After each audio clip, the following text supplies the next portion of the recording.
Cheers to everyone tuning in to another deep dive. Cheers.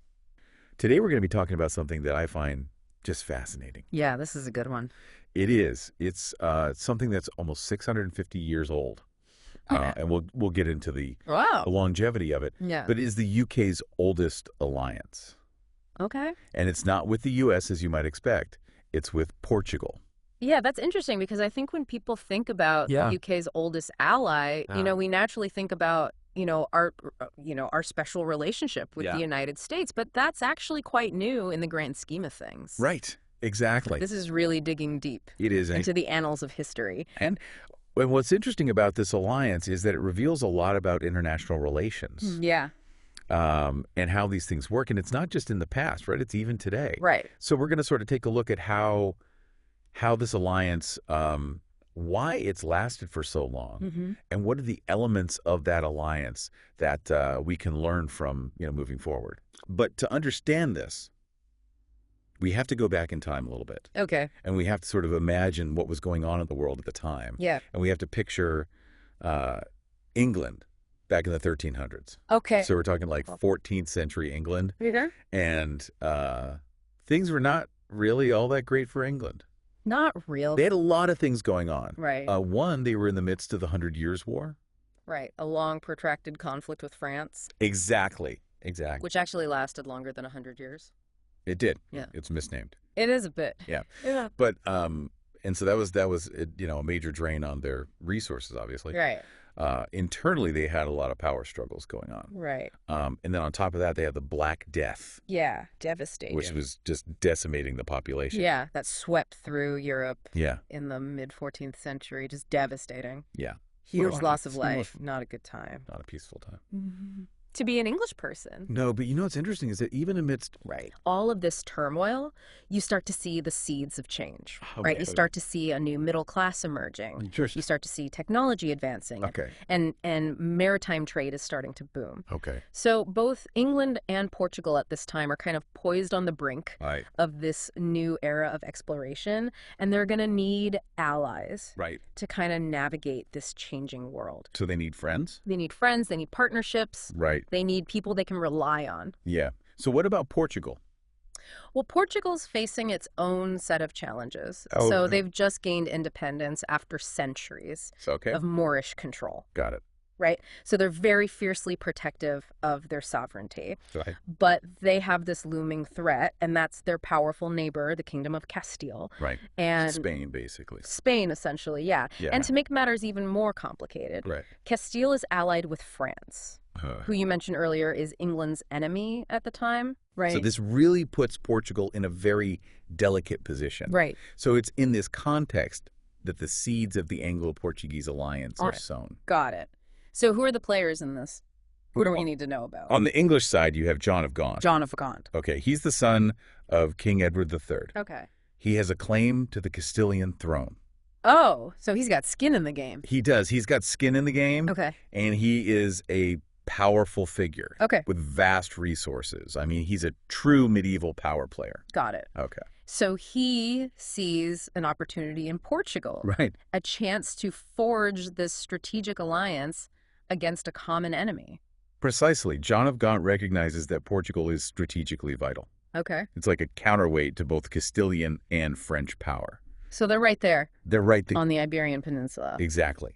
They've got the Atlantic coast. Mm-hmm. So hugely important. Very strategic. Yeah. And that shared interest forms the basis for their initial collaboration. Right. And that culminates in 1373 with a pivotal moment. 1373. Where is this happening? Well, this is where our story takes us to a seemingly unexpected location. Okay. The small town of Tajil near Porto. Tajil. Tajil. Okay. It's Tajil. Got it. And it's here that the first treaty is signed. Okay. Formally marking the beginning of the Anglo-Portuguese alliance. Okay, so I would have thought that this... You would think... This momentous... You would think a grand palace. Right. Yeah. A major city. Yeah, London or something. Right, exactly. Why Tajil? The choice of Tajil speaks volumes about the intricacies of medieval politics. Okay. Okay. So first of all, it's close to the border. Okay. Where John of Gaunt has stationed his troops. Okay. Okay? It's also connected to some internal strife within the Portuguese court. Okay. Because of the king's marriage to Leonor Teles. Oh. So it's strategically positioned right in the heart of the action. It's all happening in Tashiel. It's all happening in Tashiel. So it's not just a random location. There's a lot of strategic thinking. A lot of strategic thinking. Behind it. Yeah. And this isn't just a one-time agreement. No, it's not. Right. This is the beginning. Evolves over time. Yes, it evolves over time. Right. It becomes a cornerstone of both nations' foreign policy. Got it. And what about trade? Trade is a major driving force from the outset. Okay. Okay. The Commercial Treaty of 1353 had already established this principle of free trade between the two countries, but the alliance formalizes and expands upon this. Okay. So, for example, English wool was in high demand in Portugal. See, that's interesting. It is. Because when I think of this alliance, I immediately think of port wine. Of course, port wine. Was that already a thing back then? But port wine trade as we know it today wouldn't really flourish until the 17th century. Okay. However, you could say that the foundations for that iconic industry were being laid by these broader trade relationships. With alliance fostered. So it wasn't just about, you know, backing each other up militarily. Well, about building the solid economic partnership as well. Right. Yeah. But those agreements did include promises of military assistance. They did. And these weren't just, you know, empty words on parchment. They were tested. They were tested. Time and again over the centuries. Right. So, for example, not long after the Treaty of Pachiel, King Ferdinand III of Portugal dies. Oh. Okay, and this leaves the country vulnerable. Right. The King of Castile, his son-in-law, sees a chance to seize control. Oh. But John of Gaunt and England step in. They got their back. They've got Portugal's back. Wow. And they help Portugal secure its independence. So it almost seems like this alliance was as much about maintaining balance of power in Europe as it was about any genuine, like, friendship or... That's a very astute observation. Right. Okay. Yeah. Self-interest and shared values often go hand in hand in international relations. Yeah. In this case, both England and Portugal recognize that their security and prosperity were intertwined. Yeah, I get it. Yeah. But how did this alliance, forged in the medieval world, survive and adapt? To the modern era? That is the question. Right, because we're talking hundreds of years later. Hundreds of years later. How did this happen?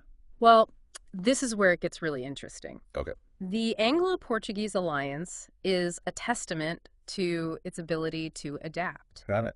And that's rooted in those enduring shared interests we talked about. Okay. So even in the 20th century, when Portugal remained officially neutral during World War II, they still allowed British ships to refuel in their ports. Wow. And risky? Very risky. Right. And let's not forget, Portuguese planes even participated in reconnaissance missions for Allied convoys. That's putting yourself out there. It is. It's putting yourself out there. Wow. These are risky moves that demonstrate the underlying strength of the alliance. Yeah. Even when the world is undergoing this dramatic transformation. It's fascinating. And it wasn't just World War II. Right. Right?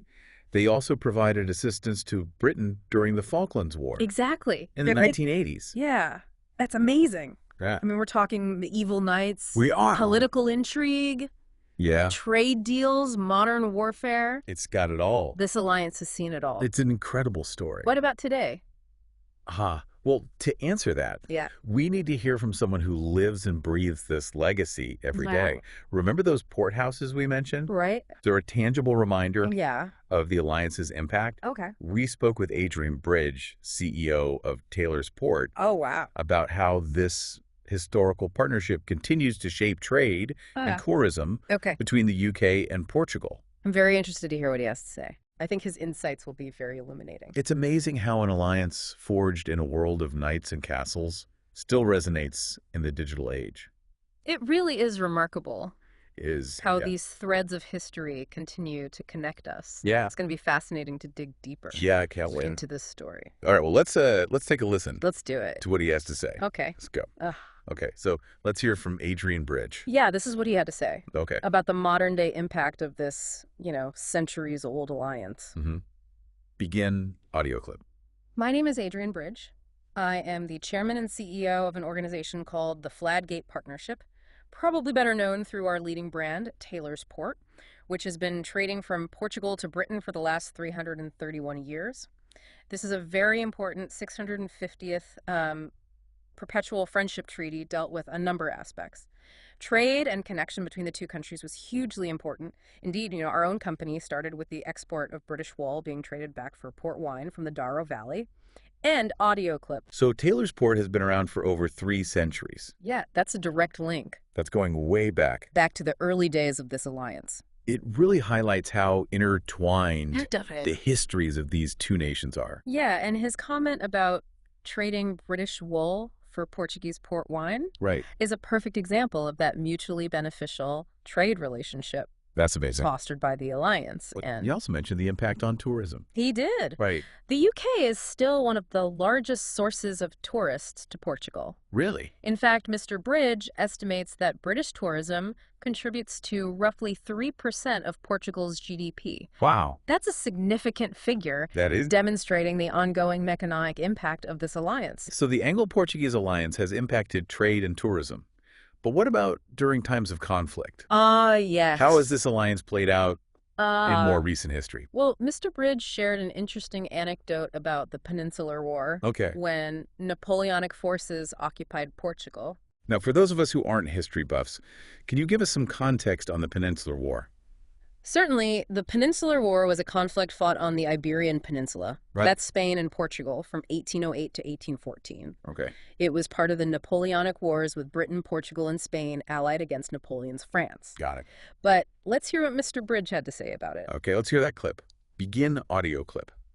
I think one of the advantages of being a family company with 330 years of history is we tend to look beyond some of the short-term challenges to the bigger picture. And certainly that was true if we go back to the Peninsular War when we were occupied in France, the French Napoleonic forces were here. One of our wineries in the Douro was used by the Duke of Wellington as a field hospital. The reason apparently not was that it was full of great port. It was because there was a natural spring in the winery that was producing about 5 barrels of water a day, and that was needed for the field hospital. End audio clip. Wow, that's a great story. It is. It shows that even in the midst of war, there can be these moments of unexpected connection. You're right. And resilience. It speaks to the resourcefulness of both the Portuguese and the British during that conflict. Right. It also shows how strategically important Portugal's location and resources were. Right, because they needed that water. Well, they needed that water. For the hospital. Exactly. It's these personal stories and connections that make history come alive. I agree. The grand narratives of war and diplomacy are important. Mm-hmm. But it's the individual experiences that really make an impact. Absolutely. History is made up of a tapestry of individual stories. Yeah. And the Anglo-Portuguese alliance has undoubtedly shaped countless lives over the centuries. Okay, so Mr. Bridge also spoke about some of the modern-day challenges facing the alliance. He did. Especially with Brexit. Let's listen to that clip. Okay. Begin audio clip. So, at those moments, perhaps, of a French invasion when all looked a little bit bleak, we could look beyond it. When we look to more recent political upheaval, there's a time of adjustment, and we kind of look beyond that and feel that it will get adjusted. If we pick out specific moments, clearly, Brexit has happened at a time when, with a global pandemic, there was an awful lot of other change. But, I feel confident that the relationship, will continue to thrive, will continue to sell fine port in Britain. And, of course, we'll continue to see an awful lot of British people coming here to Portugal because the Brits make up I think the number one source of tourists to this country. And audio clip. So he seems optimistic about the future. Yeah, he does. Of this relationship. Yeah. Despite the uncertainty surrounding Brexit. I think he's got a good point. And that's encouraging. It is. Even with political and economic shifts. Yeah. The underlying bonds of friendship and shared interests appear to remain strong. And it's interesting how he emphasizes taking the long view. He does. Yeah. Looking beyond the immediate challenges and focusing on that bigger picture. And I think that's a defining characteristic of the Anglo-Portuguese alliance. I think you're right. It's a relationship that has weathered many storms. It has. And adapted to a changing world for centuries. And Mr. Bridges' point about the continued flow of tourists and port wine between these two countries is a good example of that. It is. The port houses that line the Douro River today are a tangible testament to this enduring partnership. They're beautiful. They are. They're a physical reminder of the historical ties that continue to bind these two nations. So we've journeyed from medieval battlefields to bustling port cellars. We have. Uncovering this intricate web of politics, trade, and cultural exchange that shaped the Anglo-Portuguese alliance. It's incredible. It's an incredible story of resilience, adaptation, and the power of shared interests. And as we've heard, this alliance continues to influence the relationship between the UK and Portugal. So it does. In significant ways, even as we navigate the complexities of the 21st century. Right. It's a testament to the idea that even in a world of shifting alliances and unforeseen events, there are certain bonds that can endure the test of time. There are. You know, it really makes you think. It does. A treaty signed over 6 centuries ago Pioneer. in a world so different from our own, and yet it still has a tangible impact today. It emphasizes the importance of understanding history. Right. Not just as a collection of dates and names, but as a living force that shapes our present. This deep dive has given me a whole new appreciation for the long view, for recognizing how actions and agreements can have ripple effects that last for generations. If we connect this to the bigger picture, the Anglo-Portuguese alliance demonstrates that international relations aren't just about short-term political maneuvering. They're about building lasting partnerships based on mutual respect, shared interests, and, yes, even a love of good port wine. You know, after hearing all this, I kind of want to raise a glass. I know, me too. To John of Gaunt and King Ferdinand. Who knew that medieval power struggles could lead to such a lasting legacy? It's doubtful they could have imagined that their agreement, signed in that small town near Porto, would still be relevant 650 years later. I wonder what they would think of our world today. I know. Would they be surprised by the resilience of their alliance? It's a good question. Or would they see it as a natural outcome of the bonds they forged? You know, it's worth noting that historian Dan Snow, who has studied this alliance in depth, was struck by the physical durability of the original treaty documents. He remarked on how the paper, after 650 years, was still absolutely fit for purpose. Wow. That's almost like a metaphor for the alliance itself. Isn't it? It's weathered the test of time, remaining relevant and adaptable. It really is. Even as the world has changed around it. It makes you wonder if anything we create today will have that same longevity. Both in terms of physical materials and the principles they represent. So what can we take away from all this? Well, what can we learn from the Anglo-Portuguese alliance as we try to navigate our own complex world of global relationships and shifting alliances? I think the key takeaway is the importance of long-term thinking. Of building relationships that benefit both sides. A willingness to adapt to new realities. The Anglo-Portuguese alliance shows us that while self-interest is always a factor in international relations, it doesn't have to preclude genuine partnership and lasting friendship. And it also highlights the power of cultural exchange and economic ties. In building strong connections between nations.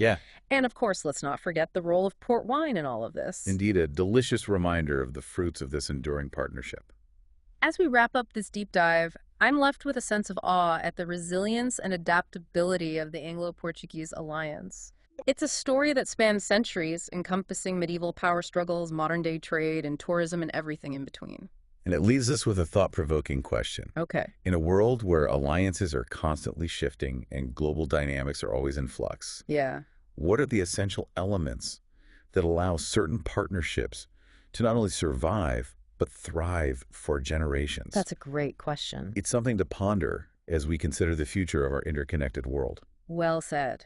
And if you're as intrigued by this story as we are, we encourage you to explore further. Uncork a bottle of port. Imagine yourself amidst the rolling hills of the Douro Valley and delve deeper into the fascinating history of this remarkable alliance. Until next time, keep diving.